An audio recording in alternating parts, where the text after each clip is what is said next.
Varicose veins కి సరైన చికిత్స కోసం సంప్రదించండి ఎవిస్ హాస్పిటల్. నమస్తే రమగారు. నమస్తే జయ. రమగారు, మనము సహజంగా వింటుంటామండి, ఇంట్లో ఏదన్నా సమస్య ఉంది అనుకుందాం, లేదా పిల్లలు పుట్టట్లా, లేదా ఎప్పుడు అప్పులు పాలే, డబ్బే నిలవట్లా, మానసిక సమస్యలు ఒకటి, ఆరోగ్యాలు బాగోకపోవటం, మానసికంగా ఇబ్బందులు పడటం, గొడవలు, వైఫ్ అండ్ హస్బెండ్ గొడవలు పడతా ఉండటం. ఇలాంటప్పుడు మనకి లేకపోయినా చుట్టుపక్కల వాళ్ళు చెప్తుంటారండి, పలానా ఇంట్లో ఉన్నావు కదా నువ్వు, ఇప్పుడు ఉంటున్న ఇల్లు కలిసి రావట్లేదేమో, మారిపోకూడదు, ఎందుకు ఆ ఇంట్లో ఏమన్నా వాస్తు దోషాలు ఏమన్నా ఉన్నాయేమో, ఇలాంటి సలహాలు చెప్తుంటారు. ఇంట్లో ఉన్న పెద్దవాళ్ళు చెప్తారు, చుట్టుపక్కల వాళ్ళు కూడా అంటూ ఉంటారు. నిజంగా వీటిని మనం కనెక్ట్ చేసుకోవచ్చా? వాస్తుపరమైన ఇబ్బందులు ఉండటం వల్ల ఇలా జరగటానికి అవకాశాలు ఉంటాయంటారా? ఉండొచ్చు. అన్నిసార్లు అది కాకపోవచ్చు. వచ్చు. ఎందుకంటే సాధారణంగా చెప్తారు జయ, నగరాలకి వాస్తు లేదంటారు. చిన్న ఊళ్ళల్లోనే వాస్తు, ఇంత విపరీతంగా పెరిగిపోయిన చోట అంత పెద్ద వాస్తు చూడక్కర్లా. అవునా రమ్మగారు?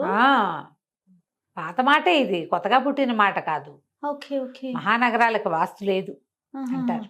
మనం ఇప్పుడు ఏం చేస్తాం జనరల్గా అయితే, ఓ ఇల్లు తీసుకుంటే తూర్పు వాకిల, పడమటి వాకిల, ఏదో వాకిలు చూస్తారు కదా మంచిగా అందరు.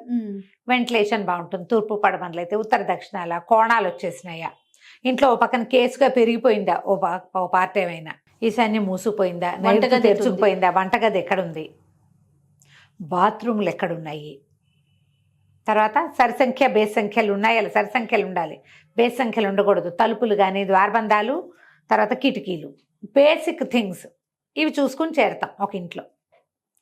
ఇప్పుడు అది మన సొంత ఇల్లు అనుకో, సొంత ఇల్లు అయితే మనకి ఏదైనా మొదటే ఇలాంటి అనుమానాలు ఉంటే చేరే ముందే దాన్ని ఏదో సరి చేయించుకుని, ఎంతో కొంత చాలా కాకపోయినా చేయించుకుంటాం.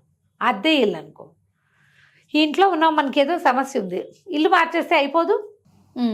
అనుమానం ఎందుకు? ఇప్పుడు దీంట్లో మళ్ళీ మనకు ఉద్యోగం రాకపోవటం అంటే, ఇప్పుడు నీకు అన్నీ ఉండి, మంచి క్వాలిఫికేషన్ ఉండి, మంచి అవకాశాలు కూడా ఉండి, ఉద్యోగం రాకపోతే దీనికి ఇంకేదో కారణమేమో అని అనిపించవచ్చు. మీ వాడు సరిగ్గా చదువుకోలేదు, ఉద్యోగ అవకాశాలు లేవు, ఉద్యోగాలు రావట్లేదు, అప్పుడు వాస్తు మీదకి ఎలా వెళ్తామమ్మా చెప్పు? సరైన అర్హత లేనప్పుడు అర్హత మీద కదా మనకు అర్హత ఉండి, అన్నీ ఉండి, సమస్త ఉండి, అష్టతెలుగులు ఉండి ఎక్కడో కుదరటం లేదంటే అప్పుడు నువ్వు ఆలోచించాలి. కరెక్ట్ అండి. అయినా సంతానం, పిల్లలు లేకపోతే ఇప్పుడు ఆ ఇంట్లో ఒక ఫ్యామిలీ చేరారు, ఆ ఇంట్లో చేరని ఎవరికి పిల్లలు కలగట్లేదు అనుకో, అప్పుడు తీసుకోవాలి. పర్టికులర్ ఒక జంటకి పిల్లలు కలగకపోతే వాస్తు దోషమే అని ఎలా అంటాం మనం? ముందు డాక్టర్ని చూడాలా, సమస్య ఇద్దరిలో ఎవరిదో ప్రాబ్లం చూడాలా, ఏమైనా మ్యాన్రికాలా, ఏమైనా బ్లడ్ రిలేషన్ ఉందా వీళ్ళకి, లేదా సేమ్ బ్లడ్ గ్రూప్స్కి చెందిన వాళ్ళ, అమ్మాయికి ఏమైనా పీరియడ్ ఇష్యూస్ ఉన్నాయా, అబ్బాయికి ఏమైనా ఇంకేమైనా టెన్షన్ ప్రాబ్లమ్స్ ఉన్నాయా, అసలు వీళ్ళిద్దరి మధ్య సరైన సత్సంబంధాలు ఉన్నాయా లేదా, ఇవన్నీ చూసి అప్పుడు వాస్తు. ఇవన్నీ ఉంటే, సమస్తము ఉండి అది వీళ్ళ సొంత ఇల్లే అయితే అప్పుడు వాస్తుకి వెళ్ళాలి. ఈ వాస్తులో కూడా పెద్ద రకం ఈ గోడ పగలగొట్టి ఆ కిటికీ తీసేది మూసేసి చేయాలంటే ఎట్లా చేస్తాం? పైగా మనకి ఏంటంటే గురువులు ఎక్కువైపోలేదమ్మా ఇప్పుడు. బాగా చెప్పారు అమ్మగారు. అవునా? పైగా యూట్యూబ్ మహా పెద్ద గురువు, అందులో ఎవరో పెద్ద మనిషి, నాలాంటి పెద్ద మనిషి, బాగా తెలిసిన పెద్ద మనిషో, లేదా నాలాగా అంతగా తెలియని పెద్ద మనిషో చెప్తారు. చెప్పేసరికి కింద ఒక 100 కామెంట్లు వస్తాయి.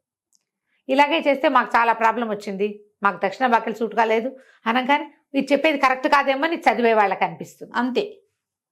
దీని మీద టెన్షన్ డెవలప్ చేసుకుంటారు. మేము దక్షిణపు ఇంట్లోనే ఉన్నాం, మా ఇంట్లో పిల్లలు చనిపోయారు, మాకు డబ్బులు పోయినాయి, మా వ్యాపారం నష్టం వచ్చేసింది, మేము అడుగు తింటున్నాం, దిక్మాల దక్షిణ బాకి లేదా దూర్పాకులు మంచిది కాదు అని రాస్తారు ఎవరో.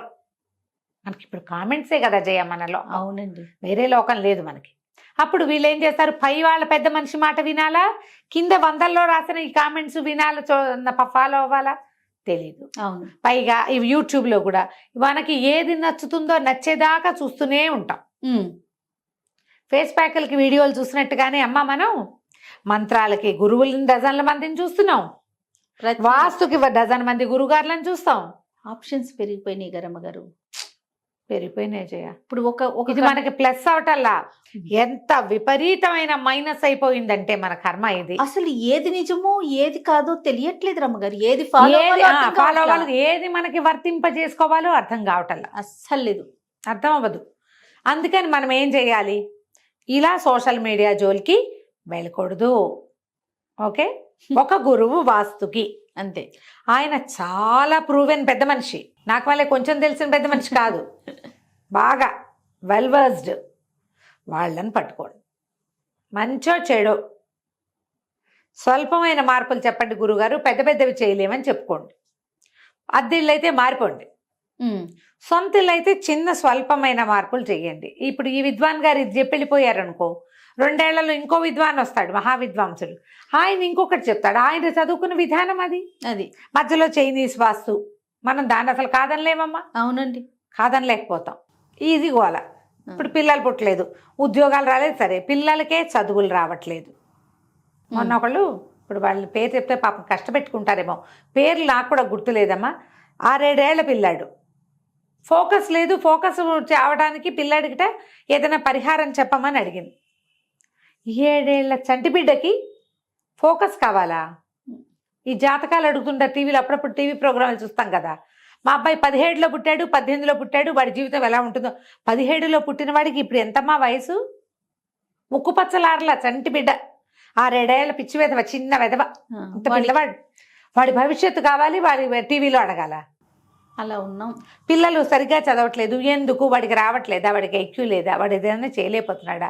మ్యాథ్స్ వాడికి టఫ్గా ఉన్నాయా? ఓ ట్యూషన్ పెడదాం, మన టైం అంతా దాని మీద పెడదాం. ఈ పరిహారాలు కనుక్కునే బదులు పిల్లాడి మీద టైం పెడితే సరిపోదు? అంతేగా కదా. ఏ వినాయకుడి గుడికో తీసుకెళ్లి రోజు 11 ప్రదక్షిణాలు చేయిస్తే ఐక్యూ పెరుగుతుంది పిల్లాడికి. 100 గుంజీలు తీయించండి వినాయకుడి గుళ్ళో, దానికి వాస్తు కారణం అవుతుందా? కాదు కదా. పెద్దయినా పిల్లలకి చదువులు రావట్లేదంటే వాళ్ళకి ఇంకేదో వస్తుంది, అది గమనించుకోవాలి మనం. దానికి వాస్తుని కారణం చేయకూడదు.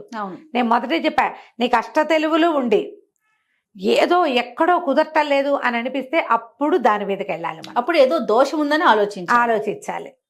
అంతే అంతే అంతే తప్ప ఇప్పుడు జనరల్గా మనం తూర్పు పడమరలు ఏవో చూసుకున్నాము, ఏవో కార్నర్స్ మనకి సూట్ కావు. ఎవరినైనా సలహా అడిగి అక్కడ పచ్చటి మొక్క పెట్టుకోవటం, అక్కడ దేవుడి ఫోటో పెట్టుకోవటం, అలా చేయొచ్చు చేయ.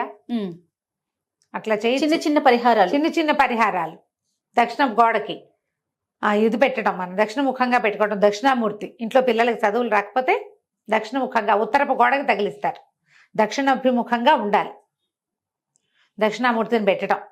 ప్రతి గురువారం ఏదైనా శనగలతో నివేదన చేసి ఒక అగరత్తి పొల చూపించి ఆయనకో దండం పెట్టడం, పిల్లలకి ఏదైనా నేర్పించడం, వినాయకుడి గుడికి తీసుకెళ్ళటం, దక్షిణామూర్తి క్షేత్రాలు ఎక్కడన్నాయో చూసుకుని వాటికి తీసుకెళ్ళటం, అట్లాంటివి చేస్తే మీకు సమస్యలు కొంచెం తగ్గుతాయి. అవును. ప్రతిదాన్ని వాస్తుకి ముడిపెట్టి ఇల్లు పగలగొట్టుకుంటూ ఎట్లా ఉంటాము? ఇల్లు మారుస్తూ ఎలా చేయగలము? కష్టం కదా. మీ సొంత ఇల్లు కాకపోతే మీకు వాస్తులోనే ప్రాబ్లం ఉందని మీకు గట్టిగా అనిపించి అన్నీ సరిగ్గా ఉన్నా ఎక్కడో ఒక అన్బన్ ఉంది అంటే అది మన జాతకంలో కావచ్చు, యూనివర్స్ మనల్ని ఒప్పుకోకపోవచ్చు, లేదా వాస్తు కూడా కావచ్చు. ఇలా రీజనింగ్ తోటి ఆలోచించి దాని మీదకి వెళ్ళండి. గుడ్డిగా నమ్మద్దు. ఎలా అంటే ఇప్పుడు చూడు, మన ఇంట్లో ఒక వస్తువు పోయింది అనుకో, టేబుల్ మీద పెట్టాం, ఫోన్ కనపడలేదు, మీరు ఏం చేస్తారు? రీజనింగ్గా ఆలోచిస్తారా? ఎవరు వచ్చారు ఇంట్లోకి, కొత్త వాళ్ళు ఎవరు వచ్చారు, పర్టికులర్ ఏ టైంలో అయిందో ఒక అరగంటలో తేల్చేసుకుంటారు. అవునా? రీజనింగ్ ఉంది చూడు. అవును. ఇలాగ మన సమస్యలకు కూడా రీజనింగ్ ఉండాలి. ఉంటే అప్పుడు వాస్తు దానికి కారణం అవునో కాదో మనకు తెలుస్తుంది. కొన్ని దిక్కుల్లో బరువులు పెట్టకూడదు, అది చూసుకోండి. ప్రధానమైంది ఎక్కడ నీళ్లు ఉండాలో అక్కడ నీళ్లు ఉండాలి, నిప్పు ఎక్కడ ఉండాలో అది అక్కడ ఉండాలి. బీరువాలు పెట్టడానికి ఒక ప్రత్యేకమైన ప్లేసు, నైరుతిలో బీరువాలు పెట్టుకోవాలని చెప్తారు. ఈశాన్యంలో నీళ్లు ఉండాలి, ఆగ్నేయంలో మన స్టవ్ అది ఉండాలి. ఆగ్నేయంలోనే మనకి వంటిళ్లలో ఎలా ఉంటుందంటే స్టవ్ ఆగ్నేయ వంటిల్లే ఉంటుంది మనకి, కానీ పక్కనే వాటర్ సింకులు కూడా ఉంటుంది. అవును కదా. అప్పుడు ఏం చేయాలి? సింకుని దీన్ని సెపరేట్ చేయండి. ఆ మధ్యలో చిన్న బాటిల్లో 2 మనీ ప్లాంట్ కొమ్మలు వేసి అక్కడ పెట్టండి, సింక్కి స్టవ్కి మధ్యలో గట్టు మీద. ఇట్లాంటివి ఏవైనా చిన్న చిన్న పరిహారాలు వాటి కోసం వెతకండి. వాస్తు దోషాలలో ప్రధానమైన దోషం ఏముంటుందంటే జయ, నా ఉద్దేశం ఇల్లు క్లీన్గా లేకపోవటం, చెత్త పేర్చేయటం. ఇంట్లో పాత సామాన్లు, పాత బట్టలు, పాత చెప్పులు, పనికిరనివి ఎప్పుడో ఉపయోగపడతాయని దాచిపెడతాము. ఎవరివైనా వస్తువులు తెచ్చి వాళ్ళవి ఇవ్వకుండా మన ఇంట్లోనే ఉంచుకుంటాము, ఎప్పటికీ వెనక్కి తిరిగి ఇవ్వము. మనం పడకపోయినా సరే ప్లాస్టిక్ డబ్బాలు, చెప్పులు, సామాన్లు, చెత్త చెదారం అవన్నీ ఉంచొద్దు. ఇల్లు క్లీన్గా ఉంటే వాస్తు బాగుంటుంది. ఉమ్. ఇంట్లో నెగిటివ్ ఎనర్జీ లేకపోతే వాస్తు దాని అంతటదే బాగుపడుతుంది. ఎంత మామూలు ఇంట్లో అయినా కనీసం ఒక 4 పచ్చటి మొక్కలు ఉంచుకోండి. తులసి మొక్కలు ఉంటాయి కదా, తర్వాత ఇప్పుడు ఈ మనీ ప్లాంట్ ఎవరి వాకిట్లో అయినా కనపడుతుంది, తెచ్చుకోండి. ఓ చిన్న బాటిల్లో, గ్లాస్ బాటిల్లో నీళ్లు పోసి అందులో పెడితే ఆ ఆకుపచ్చదనం అన్ని పక్కల నుంచి కనపడుతూ ఉంటుంది. అవును కదా, ఇంట్లో ప్లాస్టిక్ పువ్వులు, ప్లాస్టిక్ సామాన్లు, ప్లాస్టిక్ షోపీస్లు ఉంటే వాటిని తీసిపారేయండి. వాస్తు బెటర్ అవుతుంది దాంతో. ఓ బెటర్ అవుతుంది జయ. మీరు ఆకుపచ్చ మొక్కలు ఒక 4-5 పెట్టండి. వాకిట్లో కొంచెం చిన్న వాకిలే, తులసి మొక్క ఒక కుండి పెట్టుకోలేము మనం, ఒక హ్యాంగింగ్ వేళ్లాడేది పెట్టుకోండి 4 మొక్కలు. అంతే. పాజిటివ్ ఎనర్జీ వస్తుంది ఇళ్లలో. ఇలా చేసి మనం వాస్తు చిన్న పన్న సమస్యల్ని అధిగమించగలుగుతాం. ఫలానావి పెట్టచ్చు పెట్టకూడదు లాంటివి కొన్ని సూత్రాలు ఉంటాయి, బేసిక్ అవి థింగ్స్. వాస్తు కన్సల్టెంట్ తోటి ఆ బేసిక్ థింగ్స్ ని కొంచెం సెట్ చేయించుకోండి. సొంత ఇళ్ళు అయితే వాటితోటి మనం మేనేజ్ అయిపోవచ్చు. రైట్. నమస్తే. నమస్తే.